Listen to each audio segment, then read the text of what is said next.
Halo, Bapak Ibu terkasih, pemuda, anak-anak dan remaja, semoga semua semangat untuk menjalani hari ini, baik yang dari rumah ataupun yang sudah berangkat bekerja, terutama anak-anak yang belajar dari rumah ya, walaupun online, tetap semangat. Nah,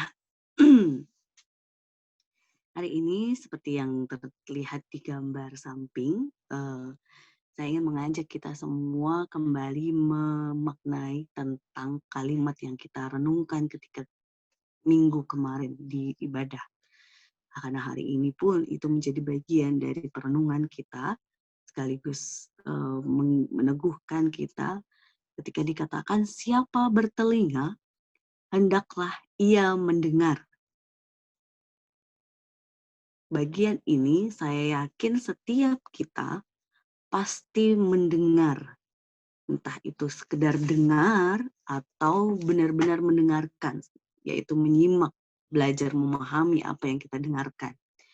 Nah, di balik kita sebagai manusia yang merupakan makhluk sosial ya, kita pasti mendengarkan banyak hal, juga sekaligus kita di zaman sekarang dengan kecanggihannya, juga mendengarkan banyak hal lewat media-media. Untuk itu, saya membayangkan kita adalah seperti orang dalam gambar ini.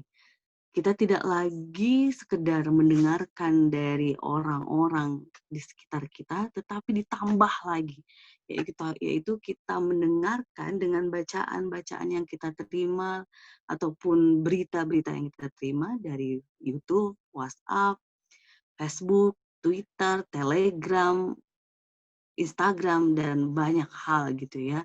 Yang pada akhirnya menurut saya setiap kita sudah banyak hal yang terkumpul di dalam pikiran kita dari semua hal yang kita dengarkan.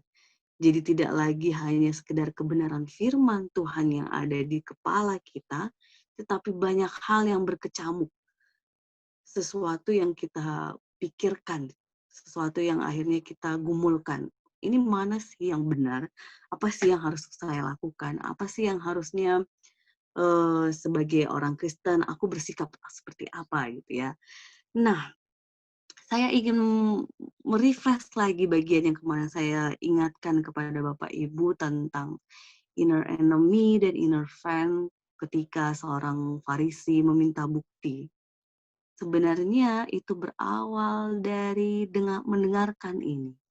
Karena saya yakin Bapak Ibu terkasih, ketika kita kuat dalam mendengarkan kebenaran firman Tuhan yang benar, dengan pemahaman yang benar, saya yakin apapun yang terjadi kita akan menjadi seorang yang bertumbuh dan berbuah. Tapi permasalahannya, kita diperhadapkan dengan banyak hal yang kita harus mengolah apakah akhirnya itu sungguh-sungguh sesuai kebenaran firman Tuhan, apakah yang harus menjadi respon kita ketika ternyata kita diperhadapkan dengan hal-hal duniawi yang kita harus dituntut untuk tetap memegang kebenaran firman Tuhan.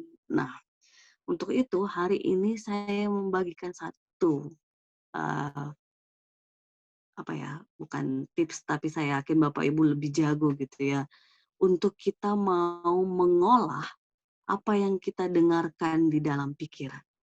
Karena kalau kita tidak mengolah yang kita dengarkan di dalam pikiran kita, maka saya khawatir seperti benih-benih yang kita dengar dalam khotbah, dalam baca kitab suci, bahkan sapaan pagi hari ini, itu tidak akan berbuah dalam sebuah aksi. Ketika kita mendengarkan begitu banyak hal-hal di sekitar kita, yang akhirnya kita sulit untuk memilah mana yang harus dipikirkan sungguh-sungguh, mana yang ya sudah, aku cukup sampai bagian ini saja, atau bahkan mungkin tidak perlu dipikirkan. Mari kita lihat bersama-sama. Jadi jemaat yang dikasihi Tuhan, ketika kita berhadapan dengan banyak hal yang penting dan tidak penting, maka ada hal-hal yang sebenarnya ketika itu sesuatu yang penting dan itu bisa diubah, maka kita harus memikirkan, mencari solusinya sesuai dengan kebenaran firman Tuhan. Tapi perlu dicatat bahwa jika ada sesuatu yang penting dari segala hal yang kita dengarkan di sekitar kita, baik di rumah, di gereja, pekerjaan, dimanapun, kalau ada masih bisa menemukan solusi, maka kita cari solusi yang paling tepat, yang seturut dengan kehendak Tuhan. Tetapi, jemaat yang dikasih Tuhan, ada banyak hal yang penting di sekitar kita yang kita pikirkan gitu ya, yang kita dengar dan kita pikirkan, tapi tidak bisa diubah gitu ya. Maka kita diminta untuk berdamai dengan keadaan itu. Barangkali ini hal-hal yang sesuatu yang di luar dari kapasitas kita, misalnya sesuatu yang eh, belum bagian kita untuk mengubahnya, atau sesuatu yang itu karakter seseorang yang kita mau seperti apapun, kita tidak bisa mengubahnya gitu ya. Maka ketika itu menjadi pikiran kita, kita itu menjadi sesuatu yang berkecamuk dalam diri kita, maka kita diminta saat ini berdamai. Karena kalau kita tidak berdamai, maka pikiran kita tersedot dengan sesuatu yang sebenarnya itu tidak bisa kita ubah, dan akhirnya kita tidak bisa melakukan hal-hal efektif yang lebih baik, yang akhirnya kita justru harusnya bisa berbuah dengan hal-hal penting di sekitar kita yang kita bisa menemukan solusi, melakukan tindakan, tetapi karena terkuras dengan sesuatu yang tidak bisa kita ubah, kita bisa jadi seperti seseorang yang stuck di situ dan tidak berbuah apapun dengan kebenaran firman Tuhan yang sampai kepada kita. Lalu, ketika kita punya hal-hal yang udah jelas-jelas, udah nggak sesuatu yang nggak penting, nggak bisa diubah, dan walaupun bisa diubah itu juga, aduh apalah gitu ya. Nah itu jelas-jelas abaikan saja.